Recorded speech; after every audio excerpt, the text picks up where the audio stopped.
Tiba-tiba, dia berbalik, melempar buket bunga ke lantai, dan berlari keluar meninggalkan calon suaminya yang terpaku dengan mata terbelalak. Di luar, Nadia menunggu di mobil, wajahnya pucat, tapi matanya penuh harapan. Saat itulah Aisyah sadar, pilihan ini akan menghancurkan segalanya. Aisyah lahir di keluarga Jawa yang taat, ayahnya seorang pegawai negeri sipil di Kementerian Agama, ibunya guru sekolah dasar yang selalu menekankan nilai-nilai tradisional. Sejak kecil, Aisyah diajarkan bahwa pernikahan adalah tujuan hidup seorang perempuan untuk membangun keluarga bahagia seperti yang digambarkan dalam cerita-cerita lama. Tapi, di usia 25 tahun, Aisyah merasa ada yang salah. Dia tidak pernah tertarik pada laki-laki, meski teman-temannya sibuk bercerita tentang pacar mereka. Dia pikir itu hanya AC, tapi semuanya berubah saat dia bertemu Nadia di kantor. Nadia adalah rekan kerja Aisyah di sebuah perusahaan konsultan di Jakarta Pusat. Nadia berusia 28 tahun, berasal dari keluarga Batak yang pindah ke ibu kota untuk mencari hidup lebih baik.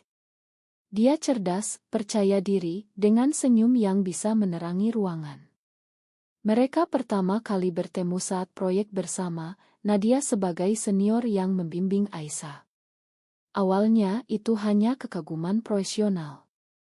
Aisyah suka cara Nadia berbicara, logis dan tegas, tapi juga penuh empati. Lalu pertemuan di luar kantor dimulai, makan siang bersama, diskusi tentang buku, hingga jalan-jalan di akhir pekan. Suatu malam, setelah rapat panjang, mereka minum kopi di kai kecil dekat Monas. Nadia bercerita tentang masa lalunya, bagaimana dia pernah pacaran dengan laki-laki tapi selalu merasa kosong. Aku pikir aku berbeda, katanya pelan, mata menatap cangkir. Aisyah merasa jantungnya berdegup kencang. Dia tidak tahu kenapa, tapi kata-kata itu seperti cermin. Malam itu, saat Nadia menyentuh tangannya sekilas, Aisyah merasakan getaran yang belum pernah dia rasakan sebelumnya. Itu adalah awal dari sesuatu yang dia takutkan. Hubungan mereka berkembang diam-diam, mereka bertemu di apartemen Nadia di kawasan Kemang, menghabiskan waktu berbicara tentang mimpi, ketakutan, dan harapan. Nadia yang pertama mengakui perasaannya. Aisyah, aku suka kamu lebih dari teman, katanya suatu sore saat hujan deras mengguyur Jakarta. Aisyah terdiam, tapi dia tidak menarik tangannya. Malam itu mereka berpelukan, dan Aisyah merasa dunia baru terbuka. Tapi, di balik kebahagiaan itu, ada bayang-bayang ketakutan. Indonesia bukan tempat yang ramah bagi cinta seperti ini. Berita tentang diskriminasi terhadap LGBT sering muncul di media, dari raya polisi hingga penolakan sosial. Aisyah mulai merasakan konflik batin. Di rumah, ibunya sering bertanya kapan dia akan menikah. Kamu sudah dewasa, Aisyah. Lihat sepupumu sudah punya anak, kata ibunya sambil menyajikan nasi goreng. Ayahnya lebih tegas, pernikahan adalah sunnah, jangan tunda-tunda. Aisyah tersenyum palsu, tapi di dalam, dia bergulat dengan rasa bersalah. Apakah ini dosa? Apakah dia sedang menipu keluarganya? Nadia mencoba meyakinkannya, cinta kita benar, Aisyah. Kita tidak menyakiti siapapun. Tapi Aisyah tahu, di masyarakat konservatif seperti ini, cinta mereka bisa menjadi bom waktu. Suatu hari, Aisyah bertemu dengan Rian, teman lama dari kuliah. Rian adalah laki-laki baik, bekerja sebagai akuntan, dan keluarganya dekat dengan keluarga Aisyah. Ibunya yang mengatur pertemuan itu berharap Aisyah tertarik. Aisyah setuju bertemu, berpikir itu hanya formalitas. Tapi Rian serius, dia mengajak Aisyah kencan berkali-kali. Nadia marah saat tahu kenapa kamu lakukan ini. Kamu takut? Aisyah menjawab, aku takut kehilangan keluarga. Pertengkaran pertama mereka terjadi, Nadia pergi dengan mata berkaca-kaca. Aisyah merasa terpecah. Di satu sisi, Nadia memberinya kebahagiaan sejati. Di sisi lain, tekanan keluarga semakin kuat. Ayahnya sakit ringan, dan dalam keadaan lemah, dia berkata, "Aku ingin melihat kamu menikah sebelum aku pergi." Kata-kata itu seperti pisau. Aisyah mulai ragu. Mungkin dia bisa menikah dengan Rian, menjalani hidup normal, dan menyembunyikan perasaannya terhadap Nadia. Tapi Nadia tidak setuju, itu bukan hidup, Aisyah. Itu penjara. Konflik semakin dalam saat Aisyah menerima lamaran Rian. Dia pikir itu jalan keluar, tapi sebenarnya itu awal dari neraka. Nadia memohon, "Jangan lakukan ini. Kita bisa pergi dari sini." Tapi Aisyah takut, "Kita kemana? Indonesia bukan tempat untuk kita." Nadia pergi, meninggalkan Aisyah dengan hati hancur. Persiapan pernikahan dimulai, tapi Aisyah merasa hampa. Setiap malam, dia menangis, memikirkan Nadia. Di hari pernikahan, saat pendeta mulai berbicara, Aisyah melihat bayangan Nadia di benaknya. Tiba-tiba, dia sadar, dia tidak bisa hidup bohong. Dia berlari keluar, meninggalkan Rian dan keluarga yang tercengang. Di luar, Nadia menunggu, seperti dalam mimpi. Mereka berpelukan, tapi Aisyah tahu, ini baru permulaan masalah. Keluarga akan marah, masyarakat akan menilai. Tapi untuk pertama kalinya, Aisyah merasa bebas. Aisyah dan Nadia melarikan diri ke Bandung, mencari tempat aman sementara.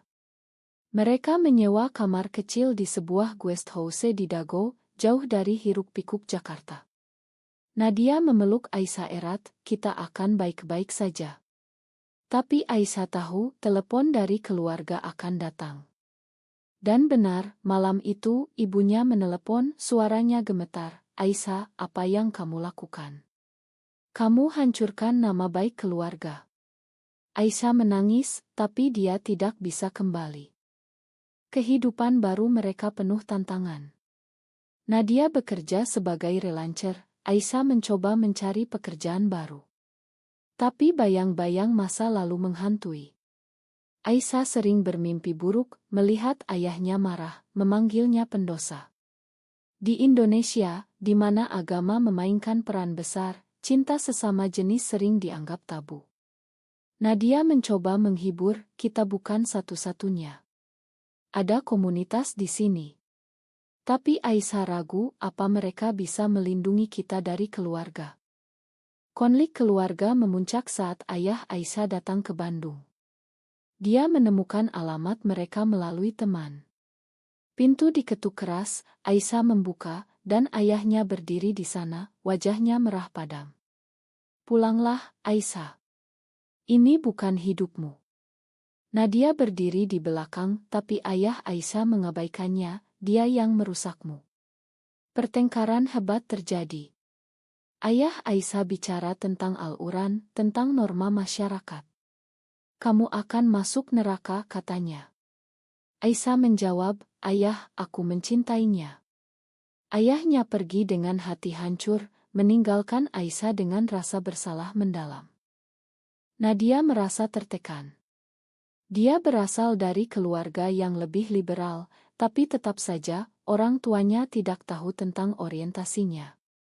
"Aku harus bilang ke mereka," kata Nadia suatu hari. Aisyah khawatir, "Jangan, nanti mereka tolak kamu." Tapi Nadia nekat. Dia menelepon ibunya di Medan, menceritakan semuanya. Responsnya mengejutkan, "Kamu tetap anakku, tapi jangan harap dukungan." Nadia menangis, tapi dia merasa lega. Berbeda dengan Aisyah, yang keluarganya memutus hubungan. Di tengah itu, mereka menghadapi diskriminasi sosial. Saat mencari apartemen, pemilik menolak saat melihat mereka berdua. "Kami tidak sewa ke pasangan seperti kalian," katanya. Nadia marah, "Apa maksudnya?" Tapi Aisyah menariknya pergi, "Jangan buat masalah." Kejadian seperti itu membuat Aisyah semakin tertutup. Dia mulai menjauh dari Nadia, merasa cintanya membawa sial. Mungkin ayah benar, gumam Aisyah suatu malam. Konflik internal Aisyah semakin dalam. Dia bergabung dengan grup online di Indonesia, membaca cerita orang lain.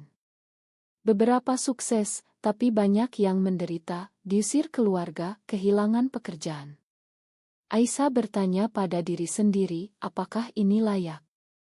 Nadia mencoba meyakinkan, kita kuat bersama.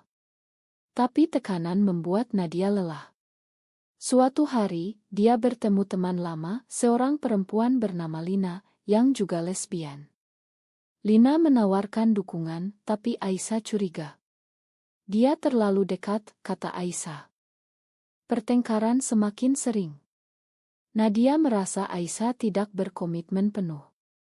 Kamu masih ragu, ya? Tanya Nadia. Aisyah mengaku, aku takut kehilangan segalanya. Nadia pergi sejenak, tinggal di rumah Lina. Aisyah sendirian, merenung. Dia sadar, tanpa Nadia, hidupnya kosong. Tapi saat Nadia kembali, ada rahasia. Lina mencoba mendekati Nadia. Itu cuma godaan, kata Nadia. Tapi Aisyah merasa dikhianati. Mereka berdamai, tapi retak sudah ada. Keluarga Aisyah mengirim pesan melalui saudara, kembalilah, kami makan jika tinggalkan dia. Aisyah tergoda. Dia bertemu saudaranya di KAE, mendengar cerita ayah yang semakin sakit. Ayah rindu kamu, kata saudaranya. Aisyah menangis, tapi dia bilang, aku tidak bisa bohong lagi. Saudaranya pergi kecewa. Di puncak bagian ini, Nadia mendapat tawaran kerja di Singapura. Ini kesempatan kita pergi, katanya. Aisyah ragu, bagaimana keluargaku? Nadia marah, kamu pilih mereka atau aku? Aisyah tidak jawab, dan Nadia packing barang. Aisyah merasa dunia runtuh. Apakah ini akhir? Nadia pergi ke Singapura sendirian, meninggalkan Aisyah di Bandung dengan hati hancur. Aisyah mencoba menghubungi, tapi Nadia blokir nomornya. Ini untuk kebaikan kita, pesan terakhir Nadia. Aisyah merasa ditinggalkan, tapi dia tahu, ini akibat keraguannya sendiri. Dia kembali ke Jakarta, mencoba memperbaiki hubungan dengan keluarga. Ayahnya menyambut dingin, kamu sudah sadar. Aisyah mengangguk palsu, ya ayah. Hidup Aisyah kembali ke rutinitas lama. Dia bekerja di kantor lama, bertemu Rian lagi. Rian makan, aku mengerti, kamu bingung. Mereka mulai dekat lagi, tapi Aisyah merasa seperti robot. Setiap malam, dia memikirkan Nadia. Dia mencari info tentang Nadia melalui teman bersama. Ternyata, Nadia bertemu orang baru di Singapura, seorang perempuan ekspat. Aisyah cemburu, tapi dia tidak bisa apa-apa. Konflik moral muncul saat Aisyah diajak ke acara keluarga. Sepupunya menikah, dan semua bicara tentang kebahagiaan rumah tangga. Aisyah merasa asing. Ibunya berkata, kamu bisa coba lagi dengan Rian. Aisyah setuju kencan, tapi di tengah makan malam, dia ingat pelukan Nadia. Dia minta maaf pada Rian, aku tidak bisa. Rian marah, kamu mainkan aku 2 kali. Aisyah mulai mencari Nadia online. Dia temukan akun media sosial Nadia, melihat foto dengan perempuan lain. Hatinya sakit. Dia putuskan pergi ke Singapura, menggunakan tabungan. Di sana, dia cari alamat Nadia. Saat bertemu, Nadia terkejut, kenapa kamu datang? Aisyah menangis, aku salah, aku pilih kamu. Tapi Nadia bilang, terlambat. Aku sudah move on. Pengkhianatan terasa dalam. Nadia akui, dia tidur dengan Lina sebelum pergi. Itu kesalahan, tapi kamu yang buat aku ragu. Aisyah marah, kamu bohong. Mereka bertengkar hebat di apartemen Nadia. Aisyah pergi, tapi di jalan, dia sadar, ini akibat keputusannya sendiri. Dia kembali ke Indonesia dengan hati rusak. Di Jakarta, keluarga Aisyah semakin tekan. Ayahnya sakit parah, masuk rumah sakit. Di ranjang sakit, ayah berkata, makan ayah jika terlalu keras. Aisyah menangis, ayah, aku lesbian.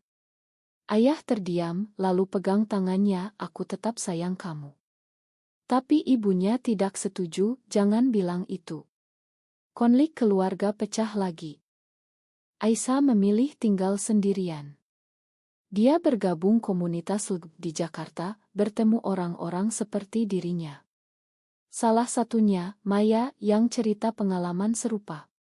Maya bilang, kamu harus terima diri sendiri. Aisyah mulai terapi, belajar mengatasi trauma. Tapi bayang Nadia masih ada.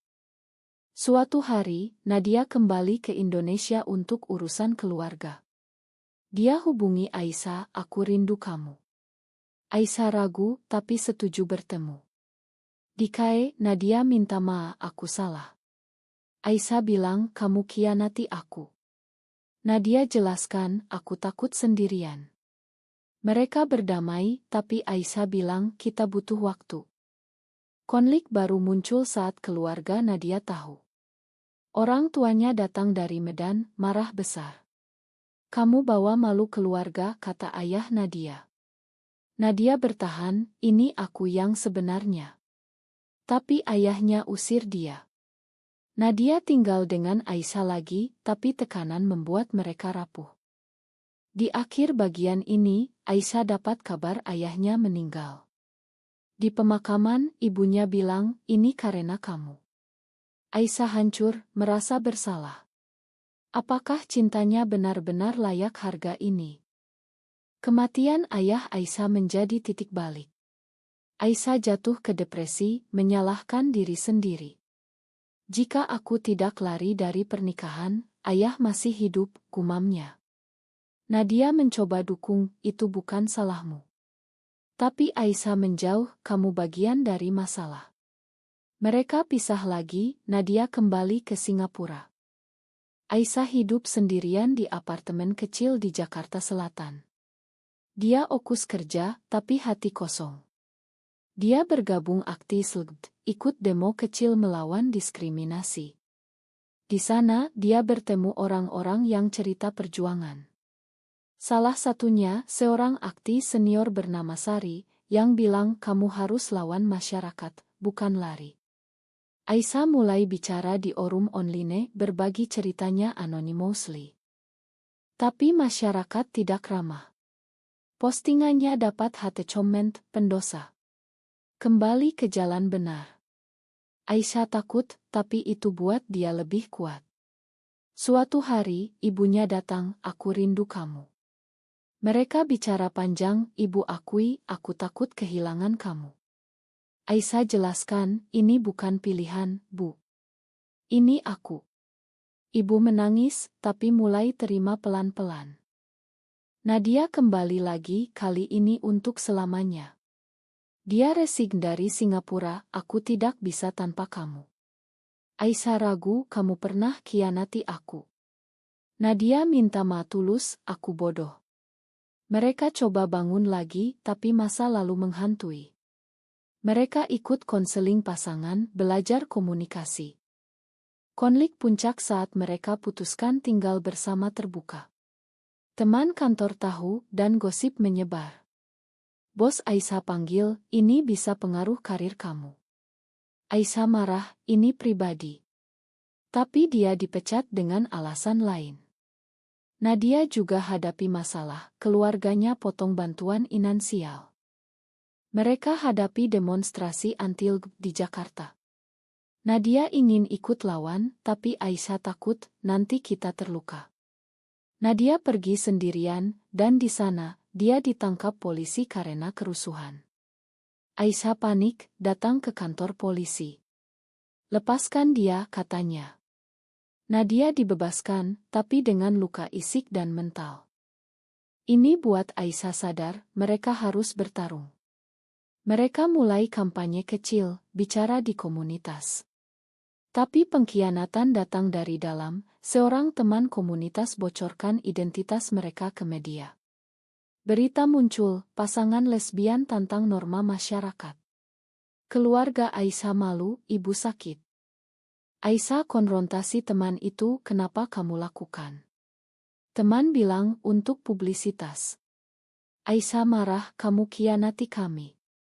Ini buat Aisyah ragu komunitas. Tapi Nadia bilang, tidak semua seperti itu. Di akhir bagian, mereka hadapi ancaman, pesan anonim ancam nyawa. Aisyah takut, mungkin kita pisah. Nadia tegas, tidak, kita lawan bersama. Ancaman itu membuat Aisyah dan Nadia lebih dekat. Mereka pindah ke Yogyakarta, kota yang lebih toleran. Di sana mereka bangun hidup baru, Nadia buka usaha kecil, Aisyah jadi konsultan relance. Mereka ikut kelompok dukungan LGBT, bertemu pasangan lain yang sukses. Pelan-pelan, luka sembuh. Ibu Aisyah datang berkunjung, kali ini dengan hati terbuka. Aku lihat kamu bahagia, katanya. Mereka bicara lama, ibu akui kesalahan. Maafkan ibu. Aisyah peluk ibu, terima kasih. Keluarga Nadia juga mulai lunak, ayahnya kirim pesan, kembalilah kapan-kapan. Tapi masyarakat masih tantang. Saat mereka jalan bersama, orang-orang pandang sinis. Nadia bilang, abaikan saja. Aisyah belajar kuat, ya kita punya hak. Mereka ikut parade kecil di Yogyakarta, merasa bangga. Konflik terakhir muncul saat mantan Nadia, Lina, datang. Lina minta maaf, aku salah dulu. Tapi Aisyah curiga. Nadia tolak, aku pilih Aisyah. Lina pergi, tapi tinggalkan keraguan. Akhirnya, Aisyah dan Nadia putuskan menikah secara simbolis di pantai Bali dengan teman-teman komunitas. Itu momen bahagia, tapi Aisyah renung, harga yang kita bayar mahal. Nadia jawab, tapi layak. Cinta mereka bertahan, tapi dengan bekas luka. Mereka jadi panutan bagi yang lain, cerita mereka inspirasi. Tapi Aisyah tahu perjuangan belum selesai. Apakah mencintai seseorang dari jenis kelamin yang sama benar-benar salah, atau masyarakat yang perlu berubah?